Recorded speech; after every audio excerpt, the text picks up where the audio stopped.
Tambaú Imóveis e Negócios. Oferecimento Cresce Paraíba, 60 anos de regulamentação da profissão do corretor de imóveis. MRV, mais de 3.000 cópias entregues na Paraíba. Jampa Imobiliária, com sonhos se brinca. Construtora Aliança, aqui eu vivo melhor. Grupo GT Exclusive, toda a linha Setai com obras aceleradas. Sua transformação de vida está aqui, pois na FK é para realizar. 98677-2008. Porto Inc. Siga o nosso Instagram, @porto.inc.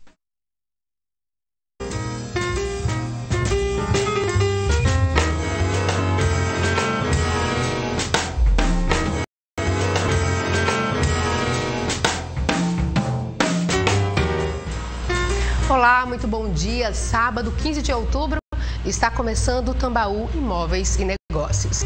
Eu me chamo Thaís Alencar e estou muito feliz de poder estar com você nessa manhã de sábado, na ausência do meu querido amigo Rômulo Soares. O assunto do nosso programa de hoje é os obstáculos à doação de órgãos no Brasil. Ao vivo, para esclarecer tudo sobre esse tema, recebo os médicos especialistas no transporte de órgãos, Cássio Oliveira e Rafael Maciel. Também tem o giro de ofertas com os lançamentos e oportunidades das principais construtoras imobiliárias da Paraíba. Tudo para você realizar o sonho da casa própria. E no momento imobiliário, o presidente do COFES, João Teodoro, fala sobre o Supremo Tribunal Federal e o ITBI. Já estou esperando tua mensagem no nosso número do WhatsApp, que é o 99854-2857. Tambaú Imóveis e Negócios, jornalismo original, que traz informações ao telespectador, começa agora.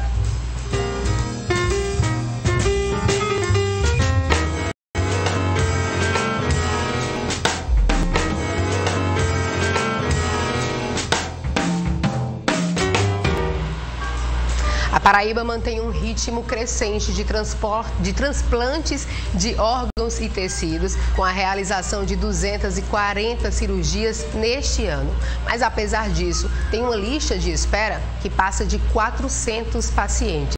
Para que tudo dê certo, é preciso que cada vez mais as pessoas se conscientizem da importância de manifestar o desejo de ser doador e as famílias entendam e autorizem a doação de órgãos e tecidos. O serviço é oferecido à população por meio do SUS, que financia cerca de 88% dos transplantes no país. Geralmente, esses potenciais doadores, eles são identificados no Hospital de Trauma de João Pessoa e no Hospital de Trauma de Campina Grande. Nessas duas instituições existe a Central de Transplantes da Secretaria de Saúde, que estão localizadas nesses hospitais. A equipe multiprofissional acompanha o paciente, acompanha o protocolo de morte encefálica e, após a autorização dos familiares, começa o trâmite do processo de doação, em seguida transplantes. Então, é uma equipe que acolhe a família, não é? Que deixa a família ciente de tudo o que está acontecendo e até o momento de levar os órgãos ao devido hospital que vai estar realizando o transplante de órgãos. Rafaela explica a importância do doador comunicar à família o desejo da doação. Qualquer pessoa pode ser um doador de órgãos, basta em vida manifestar o desejo de ser um doador, deixar seus familiares cientes dessa decisão, lembrando que o transplante ele só existe porque existem famílias que autorizam a doação de órgãos. Então, esse momento agora de informação, de propagar informações corretas, só assim a gente consegue diminuir a lista de espera do nosso estado. Lembrando mais uma vez, só existe transplante se houver doadores, só existe doadores se houver famílias que autorizem esse gesto. Só este ano o estado da Paraíba realizou mais de 240 transplantes, a maioria de córneas, seguido de rins e fígado. Apesar desse número, a fila de espera é considerável. São mais de 450 pacientes que aguardam por um transplante. Hoje são 13 pessoas aguardando por um fígado, 2 pessoas aguardando por um coração, mais de 170 aguardando por um rim e mais de 200 aguardando por uma córnea. A captação é realizada no hospital onde o doador se encontra, geralmente no Hospital de Trauma de Campina Grande e no Hospital de Trauma de João Pessoa. Hoje, a Paraíba, nós temos o Hospital Unimed, que realiza transplante de fígado, o Hospital Metropolitano, que realiza transplante cardíaco, adulto e pediátrico, e o Hospital Nossa Senhora das Neves, que realiza medula óssea, transplantes de fígado, de rim e de coração. O seu Osório conhece bem esta fila. Foi uma década à espera pelo transplante de coração. Transplantado há 3 anos, hoje seu Osório faz fisioterapia cardíaca para a melhoria do funcionamento do coração. Mas eu não andava, não falava, não saía para canto nenhum. Eu ficava, bem dizer, sentado ou deitado. Dessas 2 coisas eu só ficava, passei uns 3 anos assim. E indo para o hospital, né? Alguém tinha que me pegar para botar no carro para levar. Porque eu não conseguia subir aqueles degraus não, para ir para dentro do carro não. O coração aceitou bem o corpo aceitou o coração. E estamos também ainda no tratamento, né, no medicamento. Tem que continuar o medicamento. Mas o transplante para seu Osório só foi possível graças ao doador e seus familiares. Se não fosse um sim da família do meu doador, principalmente da mãe dele também, eu não teria conseguido sobreviver. E o programa de hoje vai falar sobre os obstáculos à doação de órgãos no Brasil. Com muita honra, recebo aqui hoje, ao vivo, os médicos especialistas no transplante de órgãos, Cássio Oliveira e também o Rafael Maciel. E você conhece alguém que está na fila de espera para receber um órgão? Manda tua dúvida para o número do nosso WhatsApp, que é o 99854-2857, que a gente te responde já já. Bom, já desejo um bom dia aos 2 que estão aqui. A gente já conversou anteriormente, mas esse é de fato um assunto muito pertinente, muito importante, que merece e deve ser debatido, não é isso? Com certeza. Bom dia, telespectadores do SBT, da televisão da TV Tambaú. Bom dia a todos que nos ouvem. Bom dia a todos que estão necessitando e desesperados numa fila de transplante. Esse é um momento ímpar, todas as vezes que nós somos chamados para falar sobre transplante. Por quê? Porque a gente sabe da necessidade da população. A gente acabou de ver a imagem de um paciente pós-transplante, onde a gente consegue imaginar a qualidade de vida nesse momento, mas ninguém imagina o que é ele estar esperando esse órgão. Então a gente vai ter tempo para debater, falar um pouco sobre essa qualidade e tentar sensibilizar as famílias. Por quê? Porque isso é fundamental. O transplante não vai existir se não tiver o apoio familiar, o apoio da população na doação de órgãos. Muito bem. Bom dia a todos, é um prazer estar aqui. A gente, não só como transplantadores, mas como fomentadores de transplante, né? Essa missão já nos carrega o Brasil inteiro até chegar à Paraíba. Quero parabenizar pelo tema, porque é importante destacar que o obstáculo à doação de órgãos, ele não para no ato só da família de doar. Nós somos um povo benevolente, as pessoas em geral, quando são estimuladas a sua obrigação social, o seu dever social, elas respondem muito bem nas catástrofes, nas doações de sangue e de órgão. A gente tem uma população que tem essa vocação de doação mesmo, em todas as campanhas, em todas as coisas. Porém, um grande obstáculo, na minha opinião, é porque a doação de órgão e transplante é uma coisa de Estado, né? São as secretarias de Estado, né, no país inteiro quem coordena, organiza, fomenta, discute, ensina, divulga, faz campanha para que haja a doação de órgão. E o grande obstáculo na nossa região, na nossa Paraíba especificamente, é que a gente não tem ainda essa vamos dizer, essa continuidade, uma coisa perene, que a gente possa ser uma coisa de Estado mesmo, que independente de quem é o secretário, de quem é o governador, de quem é o prefeito, de quem é que está na gestão majoritária, que haja continuidade. Como o exemplo de Santa Catarina, Paraná, Pernambuco, Ceará, em que a doação de órgão é um assunto de Estado, né? Claro, a família é o mais importante de tudo.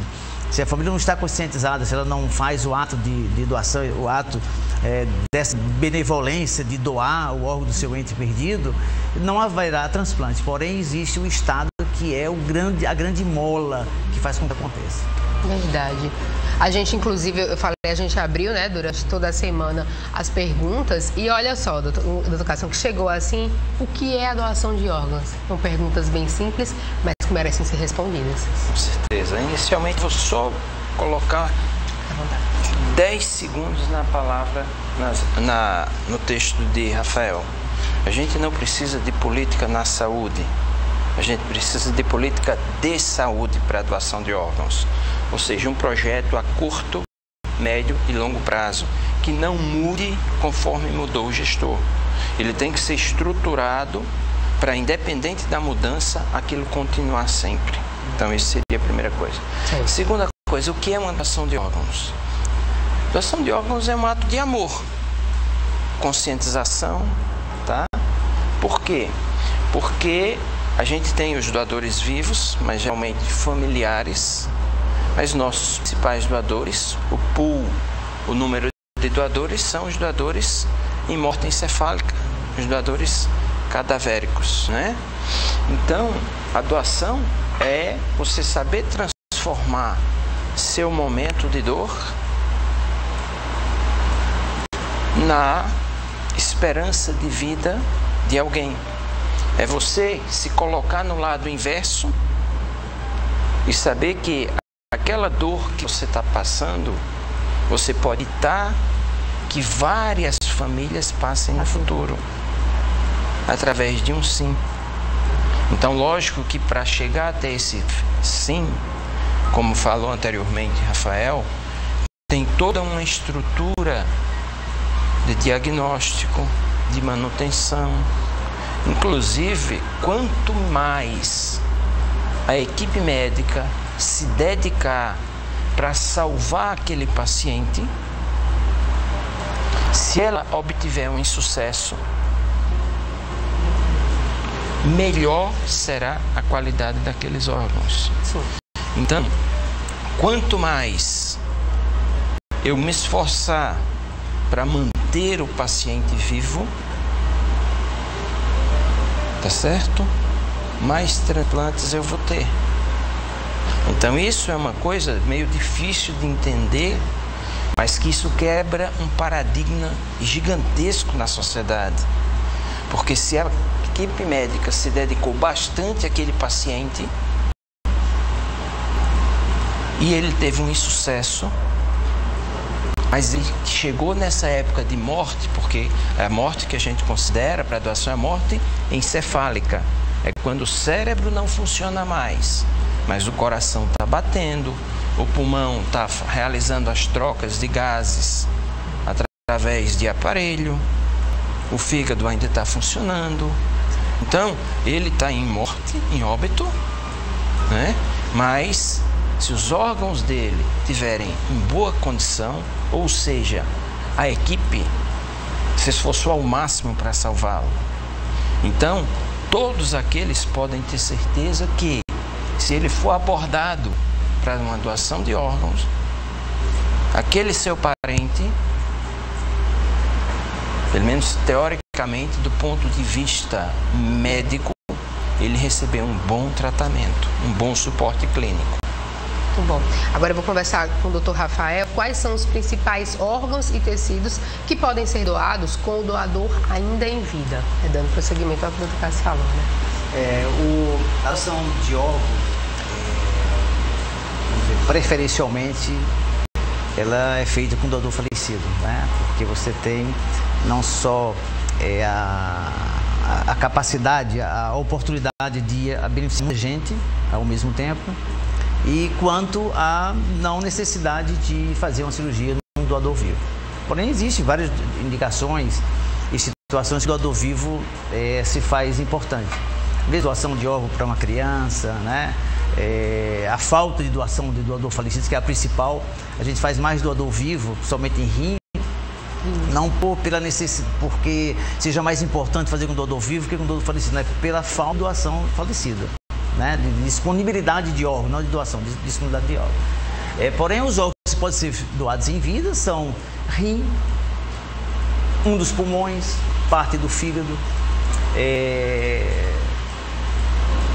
Mais algum? Órgãos de tecidos. E alguns tecidos, mas os órgãos medula, sólidos órgãos sólidos. São fígado, parte do pulmão e fígado, né? Que a gente faz com doador vivo. Certo. Doutor Cássio, agora diga, é preciso algum documento ou registro para ser doador de órgãos? Não. Na realidade, o que é necessário é o sim da família na hora que ela seja abordada. Inclusive, já surgiu uma lei no Brasil em que você colocava na sua habilitação, na sua carteira de identidade, registrava se você era ou não doador de órgãos. Sim. E muitas vezes, naquele momento, a família dizia não. E aí nós médicos, mesmo sendo lei, nós aceitamos a opinião da família. Então, mesmo estando lá, prevalecia a vontade da família. Exatamente. O que prevalece é a vontade da família. Então, esse documento não existe. Porém, a gente sabe que se eu for para o meu familiar e disser a ele, aconteça alguma coisa comigo, eu sou doador de órgãos, isso vai pesar muito na decisão se eu vier a ser um potencial doador. É questão até de consciência, né? E quantas pessoas podem ser beneficiadas com o mesmo doador de órgãos pelo Rafael? Até pelo menos 12 pessoas de órgãos sólidos, né? Você pode fazer fora tecido, né? Você doa rim, 2 rins, fígado, coração, pâncreas, bastante órgão que pode beneficiar de mais de 12 ou mais pessoas, além de tecidos, córnea, pele, ossos, enfim. Um doador falecido, ele pode trazer não somente a vida ou a qualidade de vida, mais de uma dezena de pessoas. Entendi. A gente vai continuar batendo esse papo, tá? A gente vai só para um rápido intervalo comercial, tá certo? Daqui a pouquinho nós estamos de volta. Você pode me seguir aí nas redes sociais, tá? Meu Instagram é o Thaís Alencar. E daqui a pouquinho a gente está de volta com esse assunto muito importante.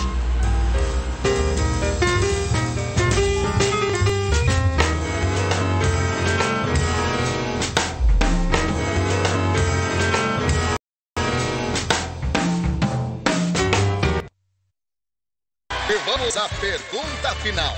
Quem você deve procurar para realizar transações imobiliárias?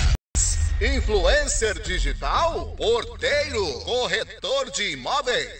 Todas as alternativas? Eu vou arriscar. Cuidado, hein? Você pode perder tudo. Todas as alternativas. Errou! Perdeu tudo! Não arrisque. Procure sempre um corretor de imóveis credenciado. Uma campanha do Cresce Paraíba.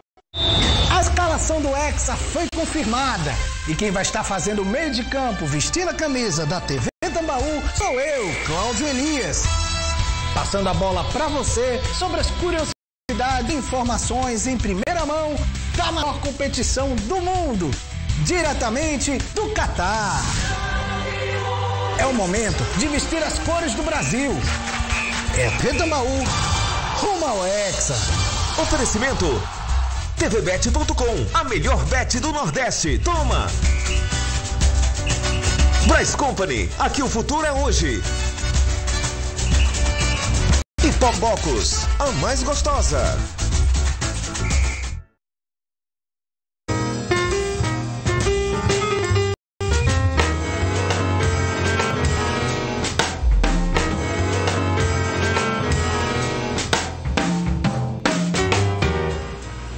Estamos de volta com o Tambaú Imóveis e Negócios. E olha, a gente vai para o Momento Imobiliário com o presidente do COFES, João Teodório, que fala sobre a relação entre o STJ e o ITBI. Bora ver.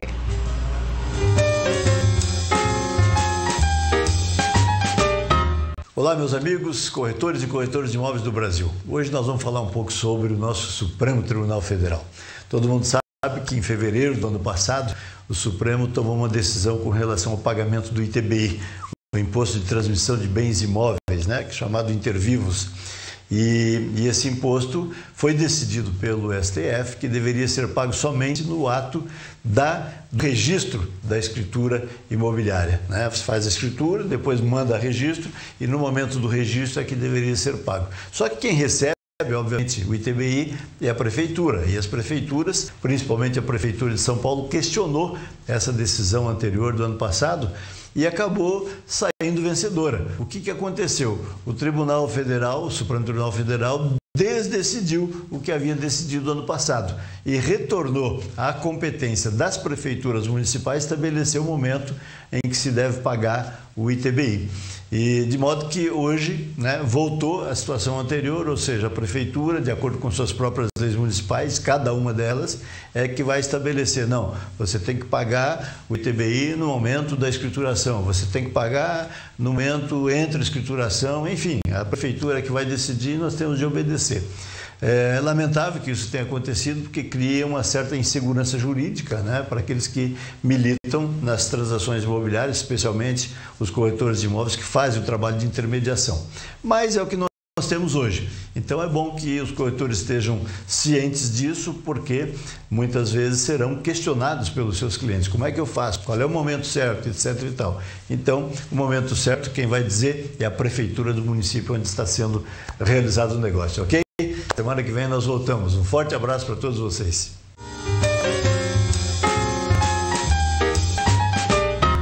E esse foi o nosso Momento Imobiliário. E olha só, a maior parte dos brasileiros tem como sonho principal comprar sua casa própria. Para isso acontecer, é preciso achar uma empresa de credibilidade. Então conheça as oportunidades da Jampa Imobiliária agora.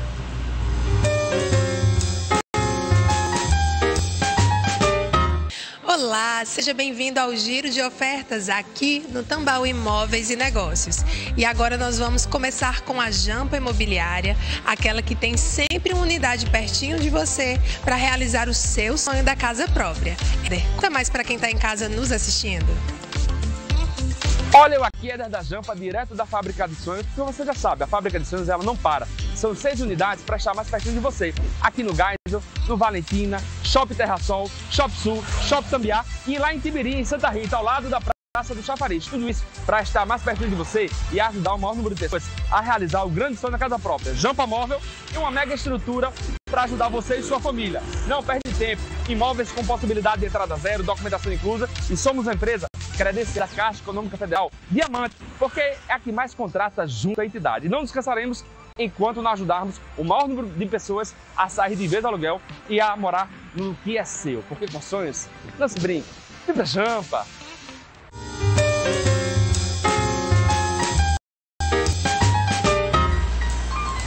E aí, o que está faltando para você realizar o seu sonho? Entre em contato agora com a Jampa Imobiliária.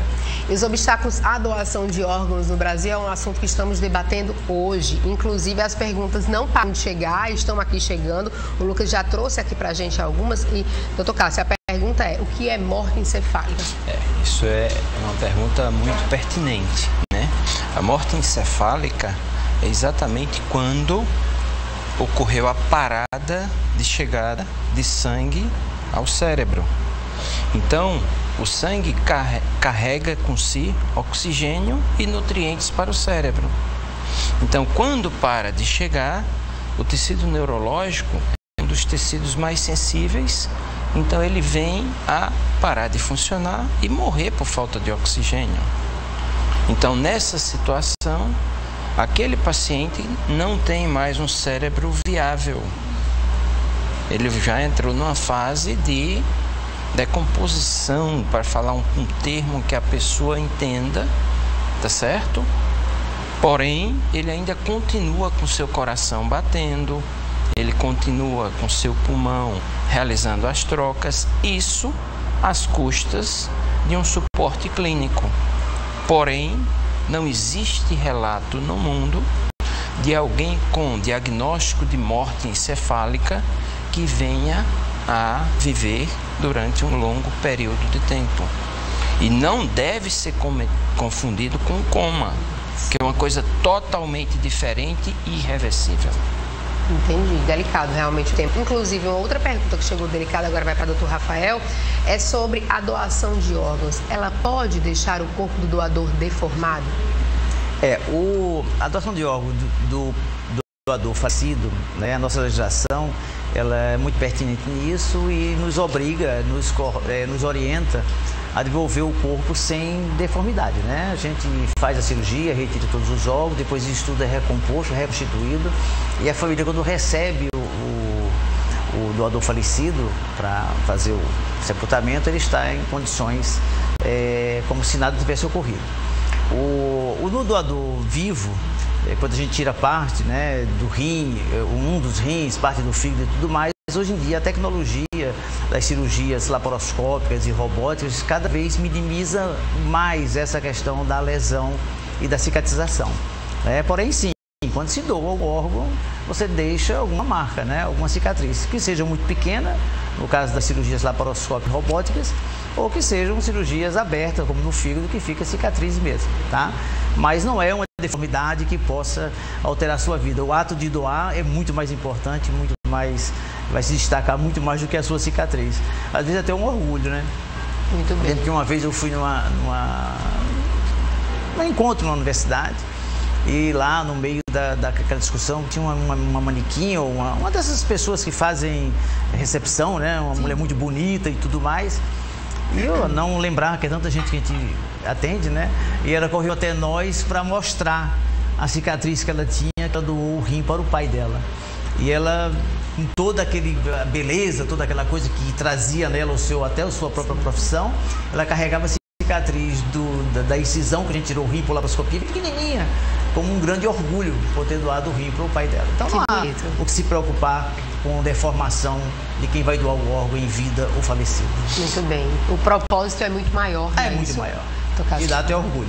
Inclusive, por exemplo, na doação de ossos, você retira o osso e muitas vezes você substitui com a prótese de madeira, para que aquele cadáver seja entregue à família sem nenhuma deformidade. Perfeito.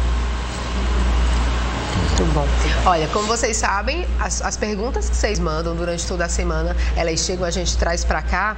E uma das perguntas que chegaram aqui pra gente, eu faço questão de ler, é o seguinte: há uma indicação em relação à idade para se tornar um doador? Essa é a pergunta do Dr. Rafael. O doador de órgão, a gente está sempre nessa separação em doador de órgão falecido e vivo, pois né? Pois é. Porque tudo que a gente faz, tudo que a gente trabalha é com doador falecido. Tudo que eu falo é quase a totalidade, a gente quer mesmo.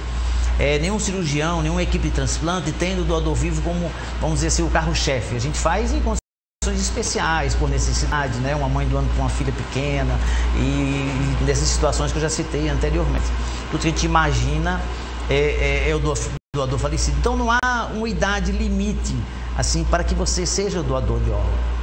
Porque quem autoriza não é você. Então, porque ele é menor, tem 10 ou 12 anos ou 15 anos. Não, quem vai autorizar a doação de órgão vai ser a família. Entendi. Depois de falecidos, são eles que doam. Então não há um limite de idade. A gente faz cada dia mais, flexibiliza essa questão. Antes a gente começou a fazer doações só com crianças de 20 quilos para cima. Hoje a gente faz doação de órgão com qualquer criança, de qualquer criança. E a gente tinha um limite de idoso. Não, idoso até 60 anos a gente fazia captação de órgão. Hoje a gente já faz captação de órgão de idosos mais, porque a idade biológica ela se distancia um pouco dessa idade, da idade cronológica, né? Então a gente vê mais o estado do doador, se ele tem condições, às vezes ele não tem condições de doar determinado órgão pela idade, por ser mais idoso, mas o outro órgão está mais preservado, ele pode doar. Então não há um limite, há sim bom senso na hora de eleger alguém para ser doador de órgão. Tá certo. Inclusive, ainda, né, trazendo aqui essa parte do doador vivo, a gente tem a seguinte pergunta: quais os riscos do doador vivo? É importante a gente trazer, a gente está falando muito do doador vivo, sinal que as pessoas estão interessadas, não é? É um bom sinal. Com certeza. Diga para mim os riscos. Quanto mais perguntas, maior o interesse. Isso, e mostra aí. Os riscos do doador vivo, esses são todos. Por quê? Porque é uma cirurgia e não existe cirurgia isenta de riscos. Então, existe inclusive relatos de óbitos em pacientes que foram doar órgãos. Por isso que o Dr. Rafael frisa com muita maestria que todos nós sonhamos não precisar usar o doador vivo. Sim. Porém, a gente é bem seletivo para aceitar o doador vivo E a gente faz uma avaliação dele muito grande, do ponto de vista cardíaco, respiratório, neurológico, anatômico, compatibilidade, antes, lógico, para não doar um órgão que não seja compatível, mas com toda essa preocupação, a gente consegue diminuir muito o risco da mortalidade e do que a gente chama de morbidade, ou seja, de complicações relacionadas com a retirada daquele órgão. Agora, para a gente falar como matemática, isso aí vai depender da condição clínica do doador, da idade, da condição do órgão. Então, isso aí vai ser variado e vai ser, então, avaliado caso a caso. Entendi. Ainda, conversando com o senhor, doutor Cássio, existe muita burocracia? É também uma pergunta dos nossos internautas, telespectadores. Para o doador vivo ainda, é muito importante que exista uma burocracia. Por quê, né? A gente às vezes se assusta com isso. Porque nós queremos exatamente evitar aquilo que seria um câncer, entre aspas, na doação de órgãos, que seria o comércio. Então a burocracia tem que ser grande para que você tenha certeza que aquela doação está sendo livre e espontânea. E de fato doação. E doação, exatamente. Que eu não estou sendo pressionado para doar para um parente meu, tem que partir de mim. Se eu sou compatível, eu vou doar. Se isso não ocorresse, com certeza iria existir comércio de órgãos. Então essa burocracia, graças a Deus, ela é vigente e ela impede isso aí. Eu queria fazer um comentário. Pode fazer. A gente não quer dizer que as pessoas não devam doar órgão em vida. A doação em vida é muito importante, não só no nosso país, como na maioria dos países do mundo. A gente tem aproximadamente 40% das doações de órgãos no mundo inteiro, especificamente no Brasil, de doadores vivos, né? Se doa um rim, como eu falei, parte do fígado, parte do pulmão, tem situações especiais, né? Entre jovens e tudo mais. E principalmente o rim, a lista de rim é muito grande. Nós temos no Brasil milhares e milhares de pessoas aguardando um transplante de rim. Mais de 50 mil pessoas no país inteiro aguardando um transplante de órgão sólido. Muita gente. E a gente realiza 6 mil transplantes só de doador falecido por ano no país inteiro. Então a necessidade é muito grande. Então tem muitas alternativas, doadores pareados, onde parentes doam um para a família do outro. E, enfim, a doação viva ainda é necessária, né? Esses critérios todos que o doutor Cássio acaba de relatar, da burocracia, isso é uma questão clara, né? Para minimizar cada vez o risco, né? Porém, essa doação é importante, sabe? Ela tem um cunho muito importante. E não só a parte clínica. Eu tenho um caso de famílias, a gente tem uma ideia geral nas equipes de transplantes, vamos falar de rim para ficar bem claro o que é que mais faz. A gente não aceita doador vivo irmão, doador vivo filho do ano papai, tudo acreditando que aquela troca não vai ser benéfica para o receptor, porém pode causar prejuízo para o doador. Mas há casos especiais, por exemplo. Eu recebi ainda em Pernambuco, uma garota veio para doar o rim para o pai dela. Não, foi um garoto para doar o rim para o pai. E prontamente a gente negou essa doação, porque não é possível, né? Um senhor de 50 e poucos anos, 60 anos aproximadamente, um rapaz de 20 e poucos anos não poderia ser doador. Então tudo aquilo é discutido na parte técnica, matemática, e depois vem a discussão social. E qual era a questão? Era um pai, arrimo de família, com 6 ou 7 filhos, toda uma família na vida ativa, ele que produzia toda a sustentação daquela família, e foi flagrado com insuficiência renal e colocado atrelado a uma máquina.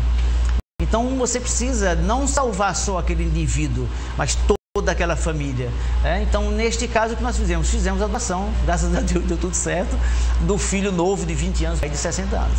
E assim a gente não só resgatou a vida daquele indivíduo, mas de toda a sua família. Então essa questão do doador vivo, ela ainda é muito presente, né? Tem que ter cuidado, tem que ter burocracia, tem que ter exigência, né? Para que não só controlar essa questão da doação por motivos esses outros que o Cássio falou, mas também para minimizar o máximo possível a sequela aquele doador, que ele sempre vai perder um pedaço de ti, de você. Vai tirar um rim, vai ficar com um só. Vai tirar parte do fígado, vai tirar um pulmão, enfim. Sempre toda doação. Risco, né? Não há uma perda sempre. Talvez não tão significativa quanto aquele que vai receber.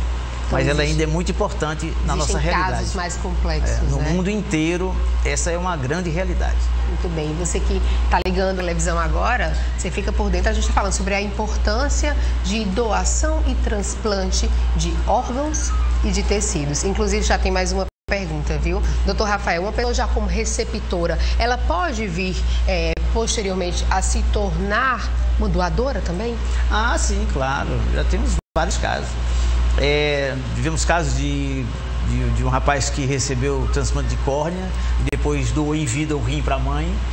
Temos um caso interessante em São Paulo de um paciente que recebeu um coração. A gente fez uma captação de órgãos no outro hospital e levou esse coração para esse indivíduo. E foi feito transplante de coração e daí para frente houveram complicações e logo em seguida ele entrou em morte cefálica e ele passou a ser doador de órgãos, doou o fígado, os rins, e nós fizemos o transplante dos fígados dos rins dele. E as pessoas que recebem um órgão, o fígado principalmente, e dependendo da doença que ele tinha antes do transplante, ele se torna uma pessoa completamente normal.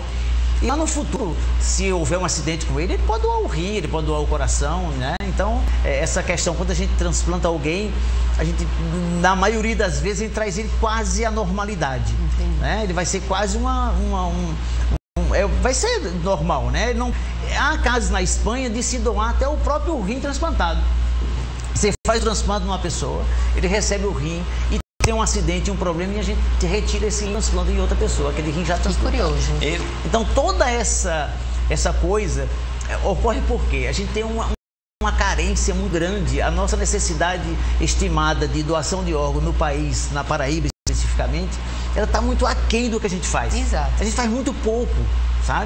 Então, tudo que deve fazer para que haja a oportunidade de transplantar alguém e tirar ele de uma máquina ou de um leito de hospital e trazê-lo à vida novamente, a ciência está aí para isso. A gente investe e faz.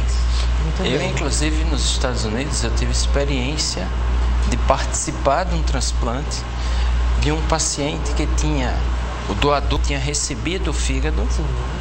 4 anos depois, ele ia dirigindo, sofreu um acidente, morte encefálica, e a gente retirou esse fígado e implantou em outro paciente e funcionou. A importância disso, em números, o fígado, a gente teria necessidade de doação de aproximadamente 25 doadores por milhão de habitantes. Isso é um cálculo universal para o mundo inteiro. Então, em 2019, nesse cálculo, o Brasil precisaria de 5.212 fígados, foram feitos 2.245, nem metade, tá certo? Em 2020, 5.254, foram feitos 2.050. 2021, 5.254, foram feitos apenas 2.033. Nós somos o terceiro maior programa de transplantes do mundo, em números totais, ficando apenas atrás dos Estados Unidos e da China. Nós temos o maior programa público de transplantes do mundo. Mas ainda falta muito. No entanto, se a gente for ver por milhão de habitantes e não por números absolutos, pelo menos no fígado, nós caímos para o 23º país no mundo. Então, isso a gente ainda precisa melhorar bastante. E muito. Doutor Cássio, muito obrigada, viu? E olha só, daqui a pouquinho a gente está de volta, vamos aí para um rápido intervalo comercial. E já me segue no Instagram, tá? O meu Instagram é o @Thaís Alencar. Eu compartilho meu dia a dia, te deixo atualizado sobre a minha rotina de mãe, repórter, assessora, enfim, é muita função. Mas daqui a pouquinho a gente está de volta.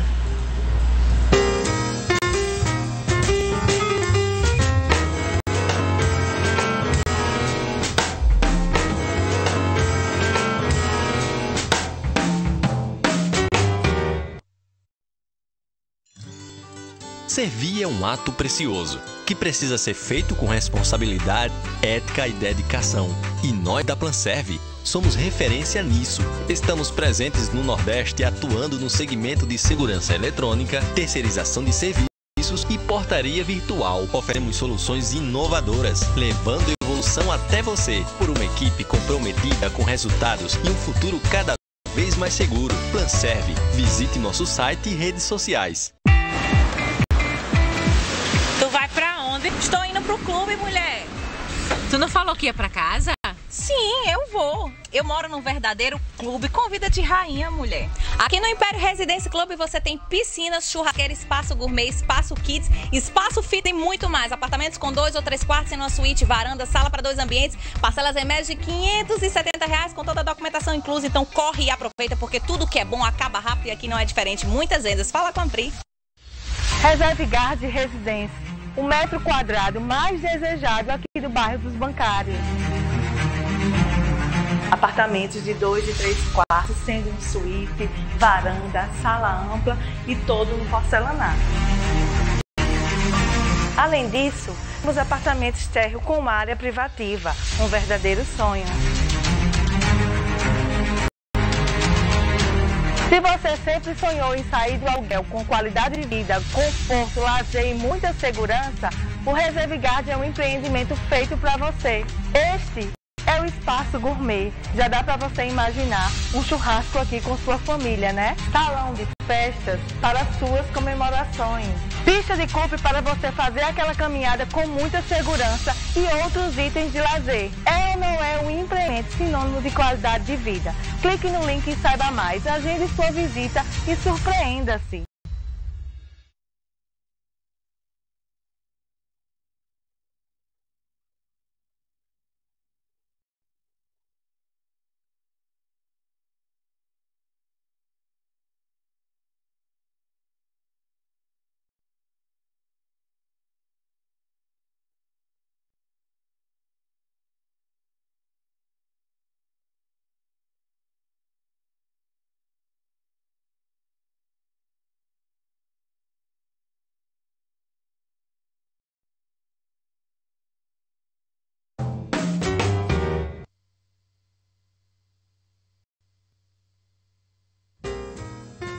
O Tribunal de Administração Paraíba, em alusão ao Outubro Rosa, está arrecadando material hospitalar para contribuir com o Hospital Napoleão Laureano, que é referência no tratamento do câncer de mama aqui no estado. E a ação tem o objetivo de ultrapassar as barreiras da conscientização e você também pode ajudar. Acompanhe. Olá, eu sou Elisa Aragão e faço parte do Conselho Regional de Administração da Paraíba.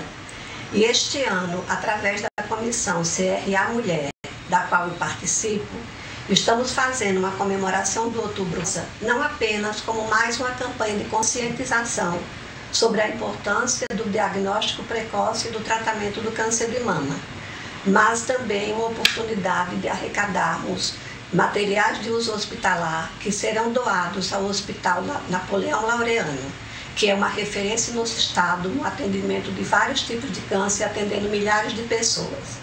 Venha participar com a gente dessa linda campanha. Afinal de contas, doar é o maior gesto de amor. E não esqueça, se conheça, se toque, se ame.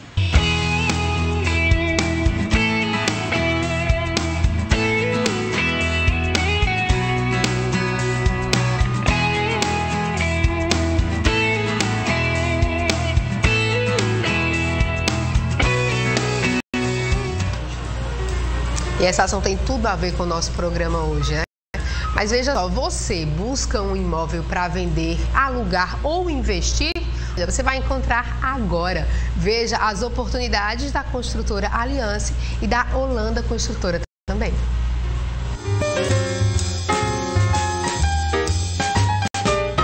E a estação mais quente do ano está chegando e com ela vem o Barrai, o seu novo pé na areia em Ponta de Campina, com toda a qualidade, estilo e sofisticação que só a Aliança tem. Saiba mais. O Barrai é o mais novo empreendimento pé na areia da construtora Aliança, localizado em Ponta de Campina, uma das mais belas praias da Grande João Pessoa. Assinado pela renomada arquiteta Sandra Moura, o projeto conta com unidades de 66 a 240 metros quadrados, com área de lazer estilo resort completa, além da marcante presença da arquitetura biofílica, gerando lazer e conforto para você e sua família. Venha conhecer o nosso showroom, que fica na Avenida Edson Ramalho 360, ou fale com seu corretor de confiança.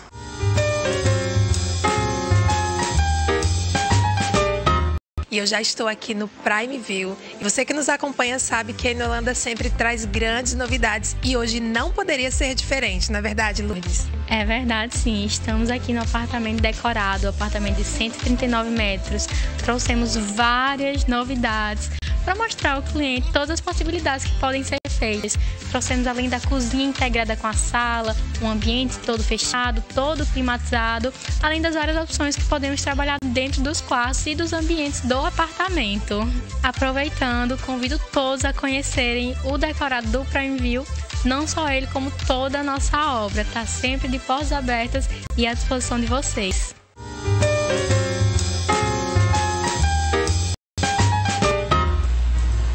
Os nossos giros de ofertas, eles foram gravados direto da Luxor Decor Brasil, a mostra de arquitetura, design e paisagismo, com 27 ambientes assinados por renomados arquitetos e importantes nomes da nova geração. E está acontecendo durante todo o mês de outubro na obra do Prime View, no Miramar. E olha, a Luxor Decor Brasil está aberta de terça a domingo, das 4 horas da tarde até as 10 horas da noite. Fica o convite também para você visitar a mostra, então, que está sendo um verdadeiro sucesso, viu? E a gente dá continuidade aqui ao nosso bate-papo sobre os obstáculos à doação de órgãos no Brasil. E eu vou lembrar que a gente tem algumas perguntas aqui que chegaram durante a nossa semana no nosso WhatsApp, que eu vou até reforçar, o número é o 99854-2857. Os médicos estão aqui já falando tudo sobre o assunto com a gente. E eu já volto com uma pergunta, tá certo? Olha só. Para o doutor Cássio agora, doação de órgãos, quais os critérios em relação à saúde para se tornar um receptor? Agora vai para quem recebe. E aí, doutor Cássio? Na realidade, para você entrar numa lista de transplante, você tem que ter um órgão insuficiente. Sim. Aquele órgão não está funcionando. Por exemplo, transplante de córnea, a córnea é insuficiente, um termo, ela é doente e não consegue visualizar. Um transplante de rim, o rim não funciona, não consegue fazer a purificação, entre aspas, e eliminar o líquido necessário. Então o paciente tem a máquina de hemodiálise para substituí-lo ou o transplante. O fígado, a gente tem critérios que a gente vai considerando, os critérios clínicos do paciente. Então a gente leva em consideração a condição clínica geral do paciente. Por exemplo, um paciente que teve um AVC, né, que teve um famoso derrame, que vive acamado, que não contactua mais com a família, desenvolve insuficiência hepática, o fígado não está funcionando bem, ele pode, por questões neurológicas, ser excluído da lista de transplante. Ele pode, então a gente valoriza a condição clínica geral, os outros órgãos, mas ele vai entrar na lista de transplante quando vai ter indicação, quando aquele órgão dele não é mais suficiente para manter a vida dele em condições ideais.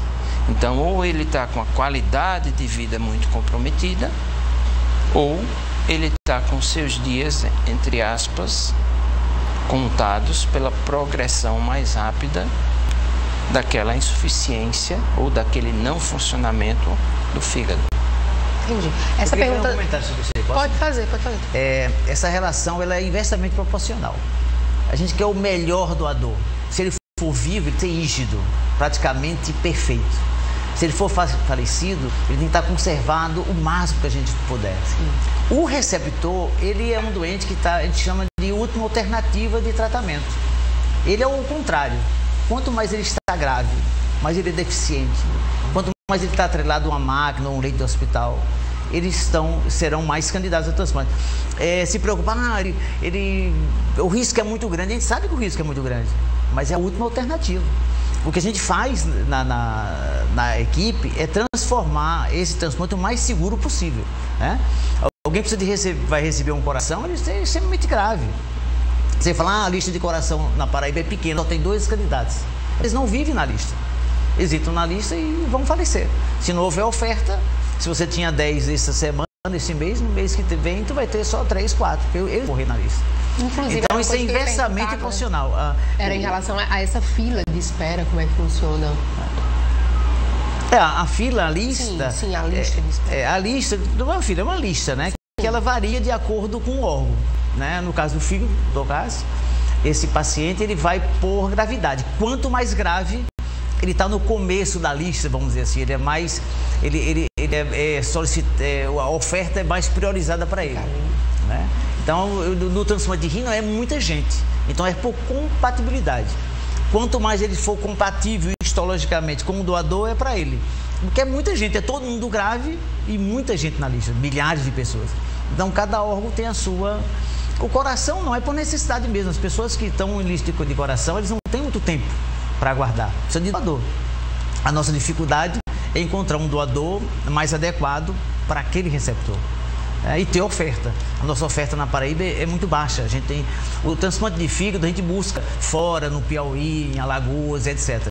O transplante de coração ele tem que transcorrer de um tempo muito pequeno. Então tem que tirar o órgão e em 4 horas depois, no máximo 6 horas, está transplantando. Então quem precisa de coração tem que estar próximo do centro transplantador e do centro doador. E a gente hoje, no nosso estado, a gente tem uma doação muito baixa dentro do estado para atender essa demanda, principalmente de coração. A gente tem 2 centros transplantadores de coração efetivos, funcionando, com toda a sua eficiência, como é o Hospital Nossa Senhora das Neves, que é onde nós somos coordenadores, e o Metropolitano. O Metropolitano, que é o Hospital do Estado, que para nós, paraibanos, foi um presente, né? Você tem um hospital do Estado que faça transplante de coração. Só que não tem transplante, porque não tem doação, né? Então, quando a gente fala na doação de órgãos aqui na Paraíba, já que o senhor trouxe o assunto para o Estado, a gente é referência no assunto? Olha, a gente deu nós tivemos uma década e meia muito ruim. Nós éramos os penúltimos, últimos, antepenúltimo lugar no Brasil inteiro em relação à doação de órgão e transplante. Nos últimos anos, nos últimos 4, 5 anos, a gente deu uma melhorada significativa. A gente passou a ser até homenageado no Brasil, receber prêmios pelo crescimento em doação. Não que a gente tivesse atingido a nossa necessidade. Mas quem sai do zero e dá um salto, vai se destacar mesmo. E a gente vinha num crescente. E, infelizmente, a gente estabilizou a curva de novo e o nosso número de oferta, de doação e transplante na Paraíba é muito baixa. A gente está em torno de 3,5, 5 doações por milhão de população. Enquanto a média nacional é em torno de 16, né? O Paraná é 41, Santa Catarina é 40 doações por milhão de população, a gente está bem abaixo. Eu não sei precisar quanto nós estamos hoje, sim, mas não ultrapassamos 5 doações por milhão de população no estado da Paraíba. Então não tem referência aí, não dá para dizer que tem referência. Não, eu vivo isso desde 2004. Comecei a transplantar fígado aqui no Hospital da Unimed em 2004. Transplantávamos fígado e coração, né? Na época, o serviço de coração da Unimed também está ativo, só que está sem receptor no momento. E a gente vive fases cíclicas. E isso está diretamente relacionado com o interesse do governo. Isso a gente vê sempre quando a Secretaria de Saúde, sim, não é questão de interesse, mas por alguns motivos interessados eles sempre estão. Mas por algum motivo elas se tornam menos efetivas, a gente tem uma queda gigantesca. A gente chegou a transplantar 20, 30 doentes de fígado por ano. Teve época que a gente transplantou um, com a equipe ativa. Então, essa necessidade de uma política de saúde e não política na saúde. Isso é gritante. Entendi. A gente, inclusive, tem mais perguntas, tá? A gente agora vai para um rápido intervalo comercial e quando a gente voltar, eu vou ler as perguntas que vocês deixaram aí no nosso WhatsApp. Não se aperreie com isso, viu? E olha, você já sabe, me segue aí no Instagram, tá? A gente vai pro rápido intervalo comercial, volta daqui a pouquinho. Lá você confere minha rotina, tenho 2 meninos, sou igual você que tá aí do outro lado assistindo também, viu? Já já a gente tá de volta.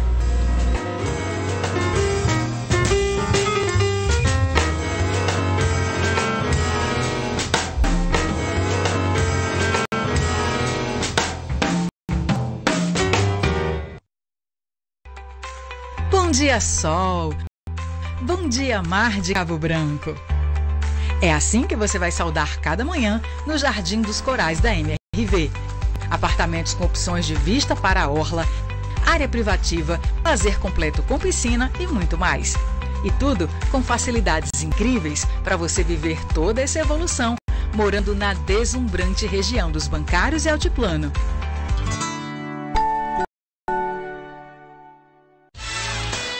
É com imensa alegria que chegou a coração da cidade, no shopping em Tambiá, para ficar mais pertinho de você e ajudar mais pessoas a realizar o tão almejado sonho da casa própria, trabalhando de domingo a domingo, porque com sonhos não se brinca. Vibra Champa!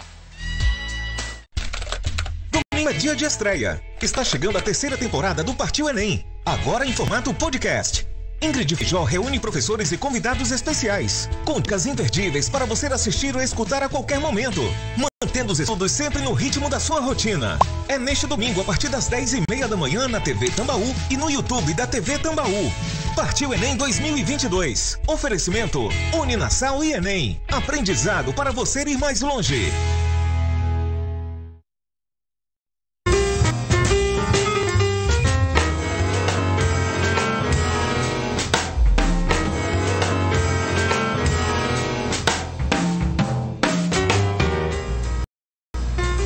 Estamos de volta com o Tambaú Imóveis e Negócios. E olha, você sabia que é possível ficar por dentro de tudo o que acontece no mercado imobiliário através do nosso portal T5? Pois é, no blog, então, T5 Imóveis, o Rômulo Soares te atualiza toda semana sobre os destaques do segmento e as principais novidades do Brasil e do mundo. Inclusive, o Lucas já vai colocando aí pra gente o que é que dá, como é que a gente consegue acessar. Olha, lá na principal da home e acessa.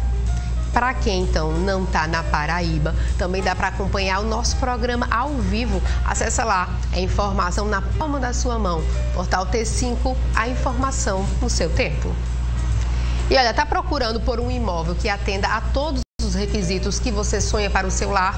Então, confira as novidades da MRV Engenharia e FK Imóveis agora.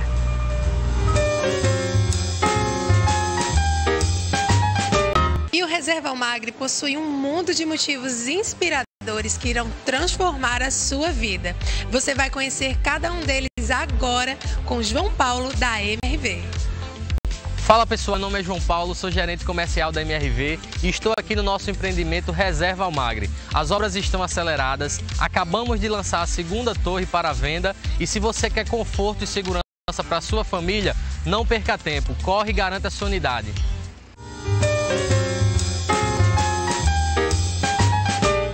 E com a FK Imóveis ficou bem mais fácil dar um passo rumo à sua felicidade no Reserve Garden Residência.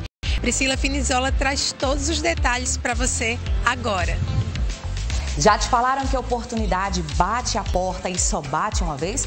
Presta atenção no que eu vou te apresentar agora, esse lindo empreendimento que possui uma área de lazer completa, o Reserve Garden. Fica na melhor localização dos Bancários, tem piscina adulto e infantil, espaço gourmet com churrasqueiras, salão de festas, academia toda equipada, salão de jogos e muito mais.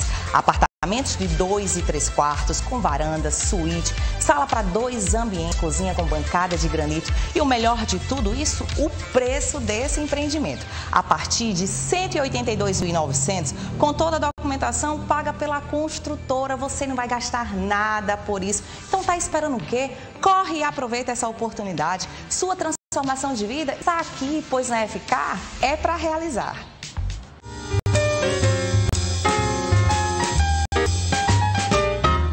Curtiu os empreendimentos? Então não perde tempo. Os corretores da MRV Engenharia e FK Imóveis estão esperando por você. E a gente continua falando sobre os obstáculos da doação de órgãos, inclusive Inclusive, antes de sair para o intervalo, já era a minha próxima pergunta. Quais são os principais desafios? Já que a gente fala muito da problemática também, doutor Cássio, responda para mim. Os principais desafios, tanto a nível estadual, aqui na Paraíba, quanto a nível do Brasil. O principal desafio é a estruturação de uma campanha, de um programa público a longo prazo, né? E esse programa tem que atingir a parte médica, a parte hospitalar e a parte populacional. A gente tem exemplos disso, por exemplo, esse ano, em virtude das eleições, todos os anos, setembro é o mês da doação de órgãos. E a gente tem uma certa campanha e um aumento do número de doações. Você tratar de um programa público não pode ser feito em virtude das proximidades das eleições. Então isso impacta, a gente não tem esse planejamento constante. Então acho que o principal desafio é uma conscientização de que essa política tem que ser constante e que tem que começar lá no banco da escola. Doação de órgãos é um ato de amor, mas é um ato de cidadania. A gente tem que se colocar no lado inverso. E se for eu que estou precisando? E se for meu filho?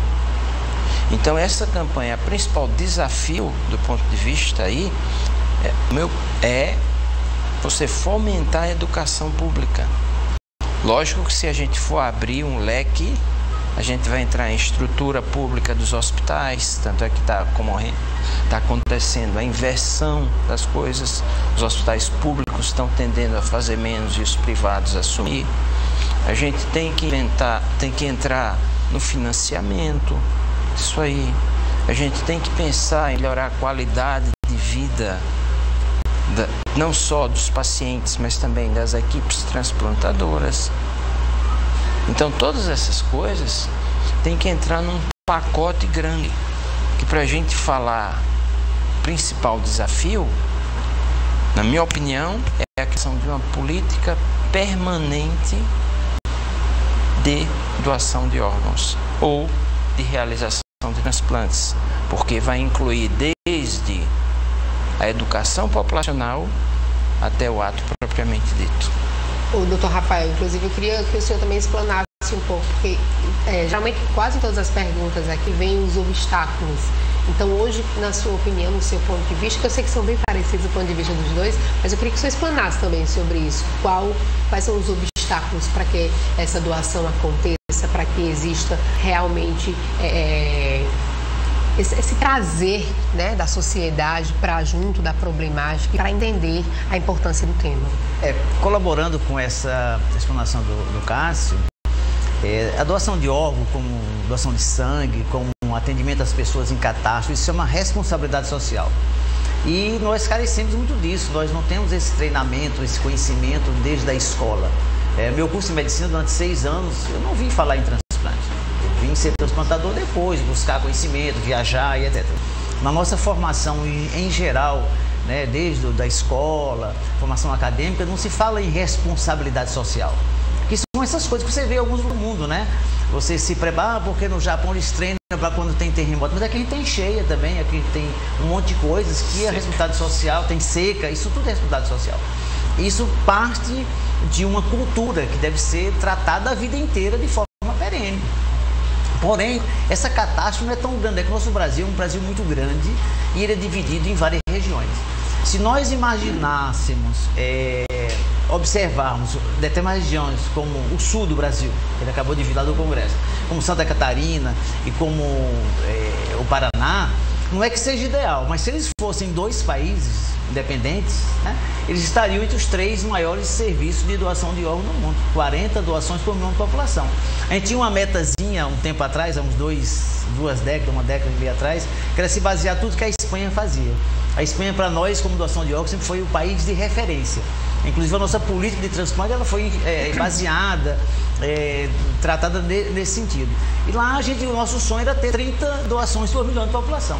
A gente tem estados no Brasil que já faz mais do que isso. Então, o que a gente precisa fazer é exatamente isso que o Cássio falou. Ter uma política de Estado, né? Uma política que não varie com o gestor. Nós sabemos que nossos gestores, eles têm a sua vocação, eles fazem a coisa, mas se não está lá como uma política que ele não pode, ou ele pode até mexer, mas para melhor, não para deteriorar. Então, se nós partirmos para isso, certamente vai melhorar. Eu uso isso e repito várias vezes. Quando eu chego numa região que alguém fala, eu andei o Brasil inteiro fomentando transplante, estou aqui na Paraíba como se fosse, espero não ter que sair mais daqui, já andei o Brasil inteiro.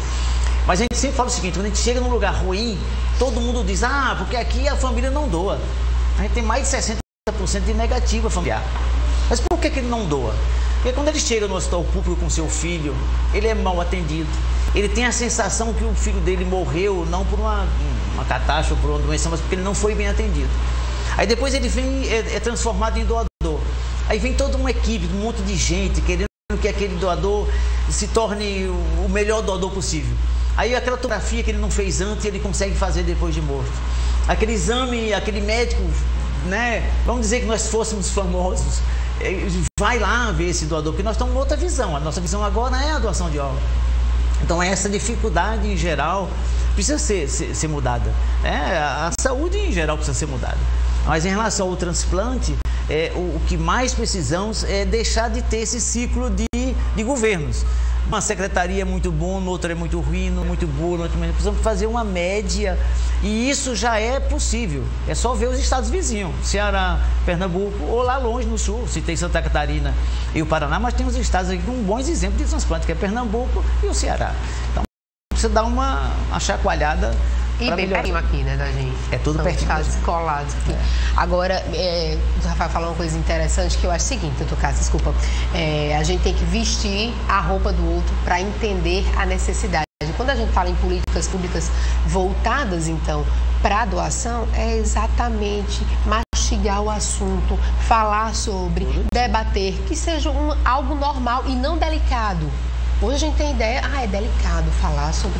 Não, que seja algo convencional, que a gente fale sobre isso. Por isso que a minha próxima pergunta já é sobre isso, doutor Cássio, é sobre as políticas públicas. O senhor acha que a gente deve e precisa melhorar onde, como seria a forma de acertar?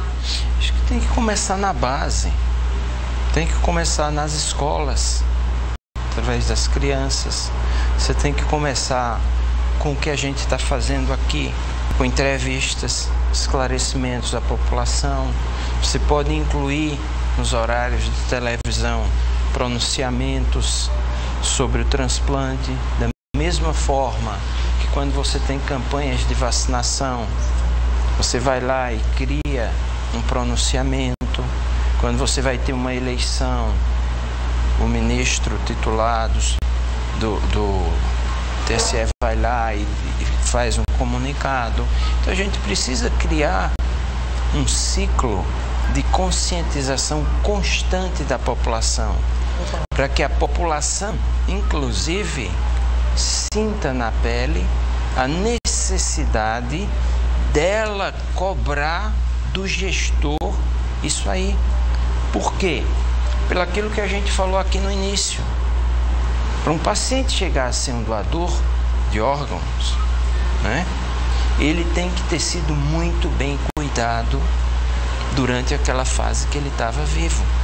Porque se ele não foi bem cuidado, na hora que o cérebro dele não está funcionando mais, o coração dele está ruim, não vai prestar, o fígado está do mesmo jeito, o rim vai estar da mesma forma, e a gente vai ser obrigado a aceitar. Antigamente se usava o termo como doador marginal, como o termo marginal no Brasil é usado por outros motivos, a gente chama de doador expandido. Então, se a população começar a cobrar o aumento do número de transplantes, automaticamente ela está cobrando um melhor atendimento ao seu familiar quando ele chega no hospital. Porque se ele não for, ele não receber todos os recursos, o que Rafael falou, ele estava precisando de uma tomografia porque ele chegou no hospital com dor de cabeça há 4 dias atrás e entrou numa fila na tomografia.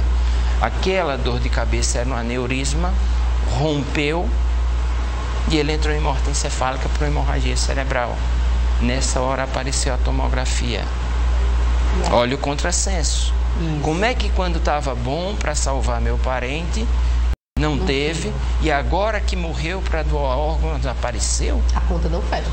Não fecha, tem alguma coisa errada em cima daí. Então você tem que educar a população para cobrar. Por quê? Porque se ele chegou na condição de ser doador, teoricamente, ele recebeu tudo que tinha. Então essa educação populacional é a forma, é a barreira da gente vencer. E educação populacional com esclarecimento e cobrança do que o brasileiro tem muito pouca. Cidadania. O cidadão brasileiro, que é aquele que cobra seus direitos, ele é um chato. Tá vendo? Thais, eu queria um comentário sobre o seu programa. É que é interessante, nós estamos aqui num programa de negócio, né, imobiliário, que de certa forma vocês estão falando sobre o sonho da casa própria, né, de melhorar de vida. E há sim uma conexão com o transplante, né?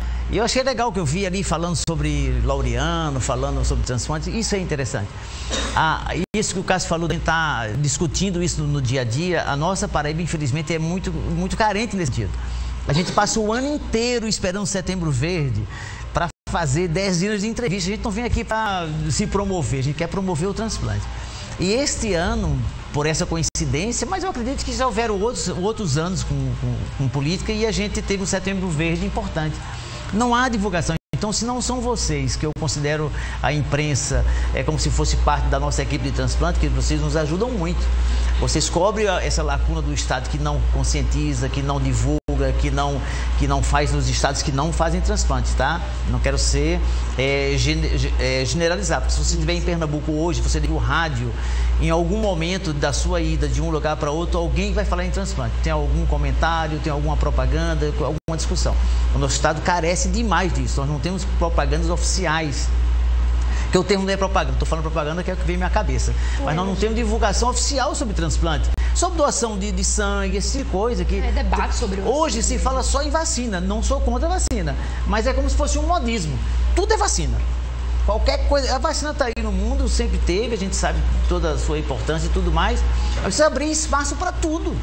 É grave. Por que a gente não vê na discussão sobre doação de órgãos no Setembro Verde todo dia, fazer um programinha especial todo dia na hora do jornal, mostrar o gráfico? Esse ano, semana tivemos tantos transplantes, semana não tivemos tantas doações, não tivemos. Por que não tem isso? É falta dessa estrutura perene de política de Estado para transplante. Mas isso está engateando, já tem a provocação aí. Esse é o nosso maior obstáculo. A família, para mim, nunca foi e nem será o obstáculo da doação de órgãos. A família precisa de amparo, de conhecimento, de apoio, porque a sua vocação em doar e dar é da gente mesmo. Todo ser humano é assim. Né? Mesmo os seres humanos teoricamente maus, eles doam. Eles fazem alguma coisa por alguém, faz parte da humanidade. Faz parte. Agora precisa ser estimulado, precisa ser divulgado e ter conhecimento. Doar o órgão do seu filho com 12, 13 anos sem você conhecer nada é difícil. É quase impossível. Você não ouvir falar isso na televisão todo dia, você não ouvir isso na escola, mas por que eu vou dar o órgão do meu filho? O que é que vai acontecer? Mas não tem como saber. Mas como assim já está no momento de dor, é difícil. E aí o senhor falou sobre um ponto-chave para mim, que é a educação. Educação. Não é isso? Por exemplo, eu tenho 2 filhos, vocês veem eu falando no Instagram, tenho 2 filhos pequenos e Maria Helena, que 5 anos de idade, ela já entende a necessidade de doar a roupa que não cabe mais nela, a sandália que não cabe mais nela, mas tudo é o quê? É o exemplo, é a educação, então é o que o senhor está dizendo, é trazer essa pauta para geral, para ser debatida, como eu falei agora mais cedo. Um caso curioso, a gente estava falando aqui, eu lembrei, a gente estava no supermercado e aí tinha uma família, infelizmente, lá de frente. E uma criancinha estava descalça, era uma menina. Maria Helena tirou, aí ela fez, mamãe, essa já nem me cabe mais, né? Ela estava com uma sandalinha no pé. E fez, filha, não cabe. E eu queria entender qual que era a reação dela. Eu disse, filha, já está quase não cabendo. Ela fez, então vamos dar para aquela menininha, porque ela está descalça. Então ela saiu descalça do supermercado, né? E deu aquela sandália à menina e sabia que a mamãe depois ia comprar uma outra sandália para ela. Mas a gente fala o quê? Quando o senhor fala em trazer a educação, trazer o debate, é em exemplo, é em educar. É verdade, se fala em vacina, se fala em doação de sangue, a gente fala muito. muito da campanha de doação de sangue, então tem que trazer realmente o tema. Então, Rômulo foi muito feliz. Rômulo, sei que você está assistindo a gente em algum ponto aí, né? Foi muito feliz na escolha do tem que trazer para o Tambaú Imóveis e Negócios, porque assim, eu confesso que eu estou aprendendo muito e fico feliz se chegar a atingir as pessoas que também precisam ouvir falar sobre esse assunto, né? Agora, para a gente não perder o fio da meada, deixa eu perguntar uma coisa para o Dr. Cássio. Qual órgão do corpo humano não é possível ser transplantado de jeito nenhum? Nesses dias, o cérebro. O cérebro. Por enquanto, né? Nesses dias. Por isso que eu falei. Ele já falou nesses dias. Até onde a gente saiba, o cérebro. Hoje a tecnologia está muito avançada. Eu queria ver um comentário sobre o que você falou sobre doação, só para fazer um incremento dessa coisa que você deu, porque você pode receber alguma coisa, etc. O ato de doar é muito interessante. Isso não foi eu quem disse, mas eu fico sempre com isso na minha cabeça. Quando você doa o órgão de alguém falecido para um outro, o mínimo que você ganha é ver naquela outra pessoa a continuidade da vida daquela pessoa que você perdeu. Porque um pedaço dela vai continuar vivendo. Então, se há algo que você se apegar nesse sentido filosófico, isso é uma coisa impressionante, né? Você encontrar uma pessoa com o coração batendo, que foi o coração daquele ente que você perdeu. Então, oportuniza a pessoa que está doando não só satisfazer a tentativa de alguém continuar vivendo, mas dela também fazer viver o seu ente querido. Verdade, a continuação. E os relatos, inclusive, são emocionantes. Mas olha, o bate-papo tá muito bom, minha gente. Que coisa boa. E a gente fazer o seguinte, vai rapidinho, tá? Pro intervalo comercial. Você continua lá interagindo também nas nossas redes sociais, no nosso WhatsApp. Se quiser me seguir aí no Instagram, Thaís Alencar. Você vê aí minha rotina de mãe com filho, também de assessora, de repórter, enfim, de pessoa, né? De ser humano. Então, daqui a pouquinho a gente volta a falar sobre um assunto que, inclusive, precisa ser muito debatido na Paraíba e em todo mundo. Eu volto já.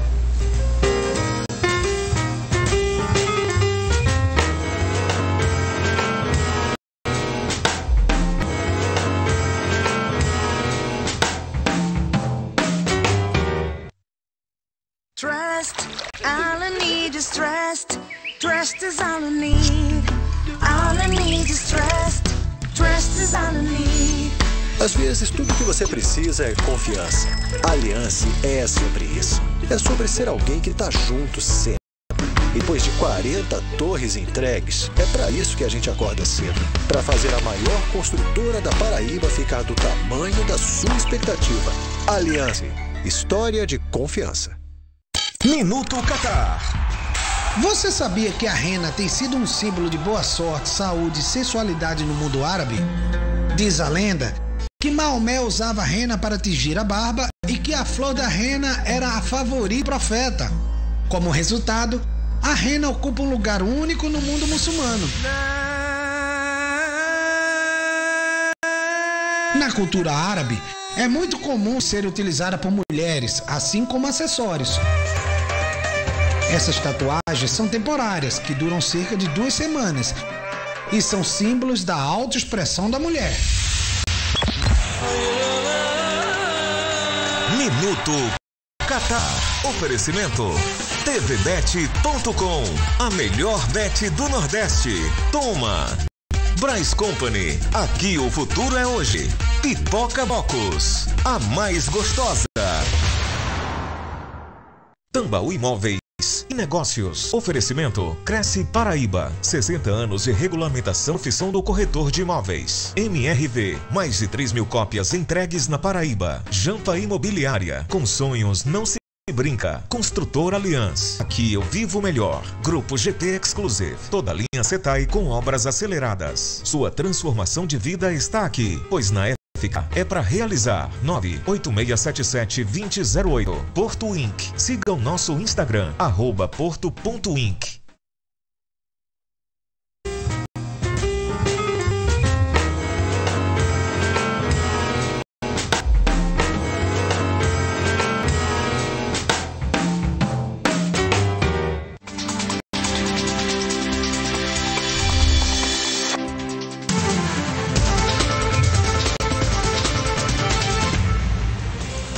Estamos de volta com o Tambaú Imóveis e Negócios e a gente já volta falando aí sobre informações do Minuto T5. Bom dia, Lucas.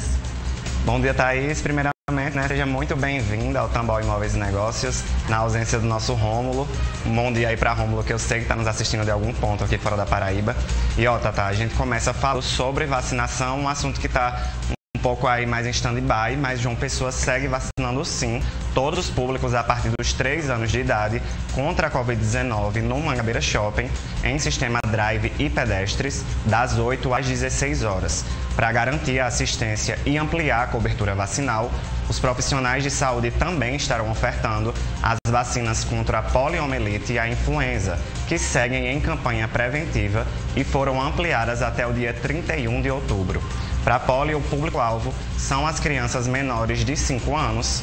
Já para os imunizantes que previnem contra a Covid-19, o público-alvo é aí a partir dos 3 anos de idade para a primeira dose, além das segundas doses da Coronavac para quem tomou a primeira há 28 dias, da Pfizer há 60 dias e a AstraZeneca há 90 dias. Já a terceira dose da Covid-19, né, da dose da vacina, está disponível para o público de 12 anos mais, após a segunda dose com 120 dias, aos imunossuprimidos e também aos trabalhadores da saúde. Enfim, tem vacinação aí, Thaís, rolando durante esse sábado, nos diferentes tipos de vacina, para os diferentes tipos de público. Tá tudo descrito lá no portal T5.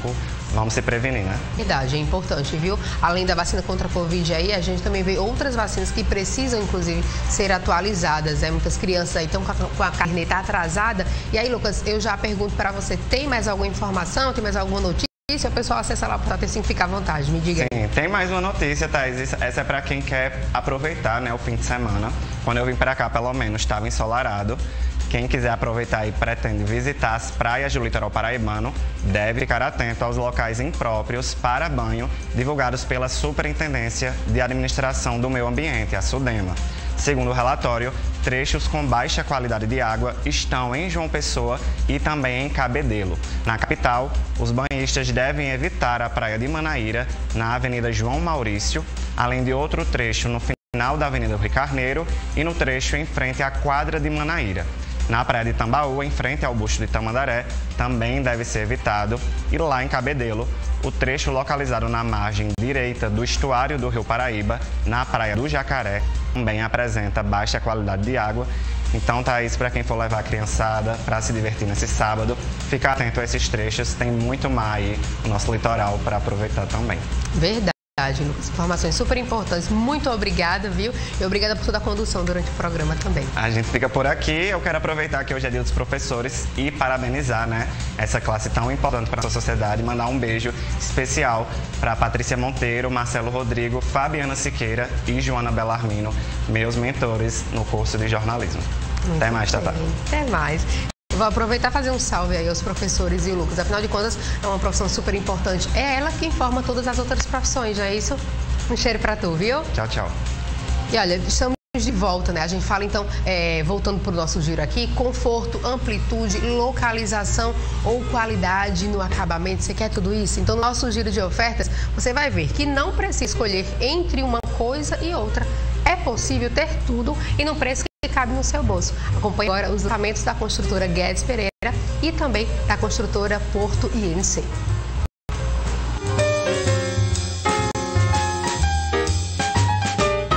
E no Reserve Garden já tem unidades prontas para você morar com qualidade de vida. Quem traz mais detalhes sobre essa novidade é Germana Queiroz. Você que está em busca de um empreendimento para chamar de seu, o Grupo GP tem a melhor opção. O Reserve Garden é a opção perfeita. Para você que ainda tem dúvidas sobre financiamento bancário, se pode ou não pode financiar o imóvel, eu te convido a ligar para um dos nossos corretores e tirar sua dúvida. Você aí que se encaixa no perfil de duas rendas, juntando você e seu esposo, ou você e outro participante, você vai conseguir sim financiar seu imóvel. E uma novidade muito boa para você que está ligadinho e ainda não sabe, é que a partir de um mês de ter assinada, você já consegue financiar seu imóvel. Então eu te convido para ficar ligadinho nessas imagens que está passando aí na sua telinha e ligar para a gente e vir realizar seu sonho com o Grupo GP.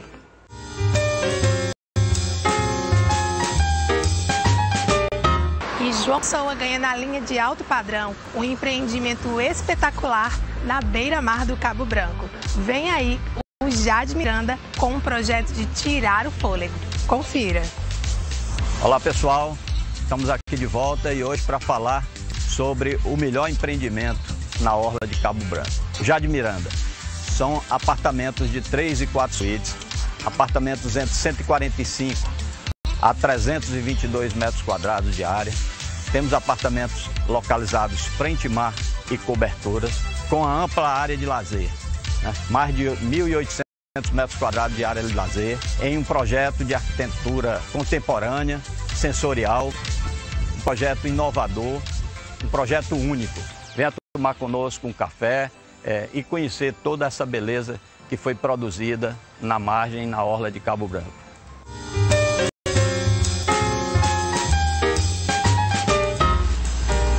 E agora a gente continua a falar sobre os obstáculos à doação de órgãos no Brasil. Os doutores aqui comigo, inclusive, que bate-papo importante, né, para toda a sociedade, que é exatamente falar dessa doação de órgãos. Eu, inclusive, quero uma coisa, viu? Aqui tem o seguinte: quais são os órgãos mais procurados para a doação de órgãos, tanto a nível do Brasil e também na Paraíba? Doutor Rafael, pode responder essa pergunta para mim, por favor? Aqui na Paraíba e no Brasil inteiro, o que se faz mais são os transplantes de órgãos sólidos, né? São coração, fígado, rim, são os principais. Pâncreas, pulmão, esses são os órgãos mais, vamos dizer, mais, não é que sejam mais procurados, é que tem mais gente em lista e serviços preparados para o transplante. Aqui na Paraíba nós realizamos transplante de coração, transplante de fígado, de rim e também de tecido medula óssea e córnea também. A gente abrange praticamente toda a necessidade desses órgãos mais transplantados no país. O nosso serviço abrange os 4 principais. A Unimed realiza transplante de fígado e tem outros credenciamentos, não sei informar, o doutor Cássio pode dizer. O Metropolitano só coração. Ou seja, nós estamos num estado muito preparado para atender as principais necessidades de transplante. Porque alguns órgãos, tipo pâncreas, tipo pulmão, eles exigem serviços de especializações bem maiores e que possa concentrar muita gente no mesmo lugar para fazer feito. Então, quando você precisa fazer um transplante de coração, você tem centros no Brasil que realiza, de pulmão, que realiza com mais eficiência. Porque não é uma lista muito grande e deve ser feito principalmente em um centro só, para que tenha mais demanda e melhor eficiência, né? Mas os principais a gente realiza aqui na Paraíba. Entendi. Como a gente está chegando aos nossos últimos momentos aqui no programa, eu vou fazer uma pergunta para o doutor Cássio. O seguinte, só na morte encefálica é possível, então, existir essa doação de órgãos ou existe algum tipo de morte também que pode existir? Não, na realidade o que acontece, só respondendo a provocação de Rafael, perguntou se não sabia da Unimed, nós estamos credenciados no rim e no coração também. Sim. Tá certo? Então, existe as situações da morte encefálica em que a família não quer doar enquanto o coração está batendo. Então você pode ir lá, leva o paciente para a sala de cirurgia, eles autorizam a desconexão dos aparelhos e a gente fica esperando e retira os órgãos. Essa seria uma situação que eu vivi nos Estados Unidos, só que esse período os órgãos estão sofrendo, então eles perdem muito em qualidade. E existem, inclusive, órgãos que podem ser retirados, normalmente tecidos, basicamente a córnea, que é retirado rotineiramente, tá certo?